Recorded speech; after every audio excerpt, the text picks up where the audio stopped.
Good afternoon students. आज हम पढ़ेंगे वसंत पुस्तिका से पाठ नंबर 13। इसका शीर्षक होगा नौकर, और जो महात्मा गांधी पर आधारित है।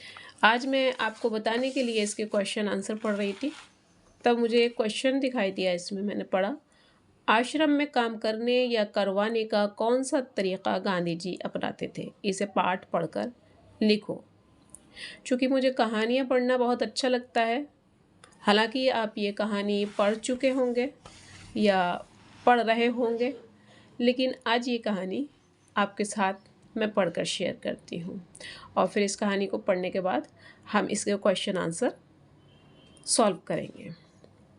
चलिए शुरू करते हैं। आश्रम में गांधी कई ऐसे काम भी करते थे जिन्हें आमतौर पर नौकर चाकर करते हैं।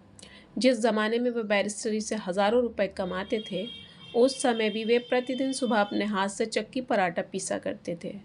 चक्की चलाने में कस्तूरबा, जो कि उनकी पत्नी थी, और उनके लड़के भी हाथ बटाते थे। इस प्रकार घर में रोटी बनाने के लिए महीन या मोटा आटा वे खुद पीस लेते थे। उस टाइम में ज़्यादातर लोग चक्कियाँ चलाकर अपने घर का आटा पीसा करते थे। साबरमती आश्रम में भी गांधी ने पिसाई का काम जारी रखा। वह चक्की को ठीक करने में कभी कभी घंटों मेहनत करते थे। एक बार एक कार्यकर्ता ने कहा कि आश्रम में आटा कम पड़ गया है। आटा पिसवाने में हाथ बटाने के लिए गांधी फौरन उठ खड़े हुए। गेहूं पीसने से पहले उसे बीनकर साफ करने पर वे जोर देते थे। कोपीनधारी इस महान व्यक्ति को अनाज बीनते देखकर उनसे मिलने वाले लोग हैरत में पड़ जाते थे। बाहरी लोगों के सामने शारीरिक मेहनत का काम करते गांधी को शर्म नहीं लगती थी। एक बार उनके पास कॉलेज के कई छात्र मिलने आए। उनको अंग्रेज़ी भाषा के अपने ज्ञान का बड़ा गर्व था। गांधी जी से बातचीत के अंत में वे बोले, बापू, यदि मैं आपकी कोई सेवा कर सकूं तो कृपया मुझे अवश्य बताएं। उन्हें आशा थी कि बापू उन्हें कुछ लिखने पढ़ने का काम देंगे। गांधी ने उनके मन की बात ताड़ ली और बोले, अगर आपके पास समय हो तो इस थाली के गेहूं बीन डालिए। आगंतुक बड़ी मुश्किल में पड़ गए, लेकिन अब तो कोई चारा न था। 1 घंटे तक गेहूं बीन के थकने के बाद और गांधी से विदा मांगकर चले गए। कुछ वर्षों तक गांधी ने आश्रम के भंडार का काम संभालने में मदद की। सवेरे की प्रार्थना के बाद वे रसोई घर पर जाकर सब्जियां छीलते थे। रसोई घर या भंडारे में अगर वे कहीं गंदगी या मकड़ी का जाला देख पाते थे तो अपने साथियों को आड़े हाथों लेते। उन्हें सब्जी, फल और अनाज के पौष्टिक गुणों का ज्ञान था। अब इस बात को हम जो ये कहानी पढ़ रहे हैं, इसे हम ध्यान से अगर पढ़ते जाएं तो हमें इसमें इसके क्वेश्चन का आंसर आसानी से मिल जाएगा। एक बार एक आश्रमवासी ने बिना धोए आलू काट दिए। गांधी ने उन्हें समझाया कि आलू और नींबू को बिना धोए नहीं काटना चाहिए। एक बार एक आश्रमवासी को कुछ ऐसे केले दिए गए जिनके छिलकों पर काले चकत्ते पड़ गए थे। उसने बहुत बुरा माना। तब गांधी ने उसे समझाया कि ये जल्दी पच जाते हैं और तुम्हें ख़ास तौर पर इसलिए दिए गए हैं कि तुम्हारा हाजमा कमज़ोर है। गांधी आश्रमवासियों को अक्सर स्वयं ही भोजन परोसते थे। इस कारण वे बेचारे बेस्वाद उबली हुई चीज़ों के विरुद्ध कुछ भी नहीं कह पाते थे। दक्षिण अफ्रीका की एक जेल में सैकड़ों कैदियों को दिन में 2 बार भोजन परोसने का कार्य भी गांधी जी ने किया था। आश्रम का एक नियम था कि सब लोग अपने बर्तन खुद साफ करें। रसोई के बर्तन बारी बारी से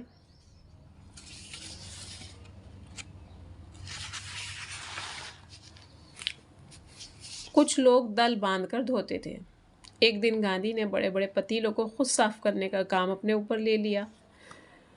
इन पतीलों की पैनी में खूब कालिक लगी थी। राख भरे हाथों से वह एक पतीले को खूब जोर जोर से रगड़ने में लगे हुए थे कि तभी कस्तूरबा वहां आ गई। उन्होंने पतीले को पकड़ लिया और बोली, यह काम आपका नहीं है, इसे करने को और बहुत से लोग हैं। गांधी को लगा कि उनकी बात मान लेने में ही बुद्धिमानी है और वे चुपचाप कस्तूरबा को उन बर्तनों की सफाई सौंपकर चले आए। बर्तन एकदम चमकते ना हो तब तक गांधी जी को संतोष नहीं होता था। एक बार जेल में उनको जो मददगार दिया गया था, उसके काम से असंतुष्ट होकर उन्होंने बताया था कि वह खुद कैसे लोहे के बर्तनों को भी मांझकर चांदी सा चमका सकते थे। जब आश्रम का निर्माण हो रहा था, उस समय वहां आने वाले कुछ मेहमानों को तंबुओं में सोना पड़ता था। एक नवागत को पता नहीं था कि अपना बिस्तर कहाँ रखना चाहिए, इसलिए उसने बिस्तर को लपेट कर रख दिया और ये पता लगाने गया कि उसे कहाँ रखना है। लौटते समय उसने देखा कि गांधी खुद उसका बिस्तर कंधे पर उठाए रखने चले आ रहे हैं। आश्रम के लिए बाहर बने कुएं से पानी खींचने का काम भी वे रोज करते थे। एक दिन गांधी कुछ अस्वस्थ थे और चक्की पर आटा पीसने का काम में हिस्सा बटा चुके थे। उनके एक साथी ने उन्हें थकावट से बचाने के लिए एक अन्य आश्रमवासी को सहायता से सभी छोटे बड़े बर्तनों में पानी भर डाला। गांधी को ये बात पसंद नहीं आई, मन में कुछ ठेस भी लगी। उन्होंने बच्चों के नहाने का एक टब उठा लिया और कुएं से उसमें पानी भरकर टब को सिर पर उठाकर आश्रम में ले आए। बेचारे कार्यकर्ता को बहुत पछतावा हुआ। शरीर से जब तक बिल्कुल लाचारी न हो तब तक गांधी को ये बात बिल्कुल पसंद नहीं थी कि महात्मा या बूढ़े होने के कारण उनको अपने हिस्से का दैनिक शारीरिक श्रम न करना पड़े। उनमें हर प्रकार का काम करने की अद्भुत क्षमता और शक्ति थी। वह थकान का नाम भी नहीं जानते थे। दक्षिण अफ्रीका में बॉर युद्ध के दौरान उन्होंने घायलों को स्ट्रेचर पर लादकर एक एक दिन में 25-25 मील तक ढोया था। वह मीलों पैदल चल सकते थे। दक्षिण अफ्रीका में जब वे टॉलस्टॉय बाड़ी में रहते थे तब उस पास के शहर में कोई काम होने पर दिन में अक्सर 42 मील तक पैदल चलते थे। इसके लिए वे घर में बना हुआ नाश्ता साथ लेकर सुबह 2 बजे ही निकल पड़ते थे। शहर में ख़रीदारी करते और शाम होते होते वापस फार्म पर लौट आते थे। उनके अन्य साथी भी उनके इस उदाहरण का खुशी खुशी अनुकरण करते थे। आज हम इस कहानी को बस इतना ही पढ़ेंगे। कल इसके बाद इसका जो बाकी का चैप्टर है कल पढ़ेंगे। तो उम्मीद है कि कुछ तो समझ में आया होगा। कोशिश करिए इस सवाल का जवाब जो कि दिया हुआ है कि गांधी जी का आश्रम में काम करने या करवाने का कौन सा तरीक़ा अपनाते थे।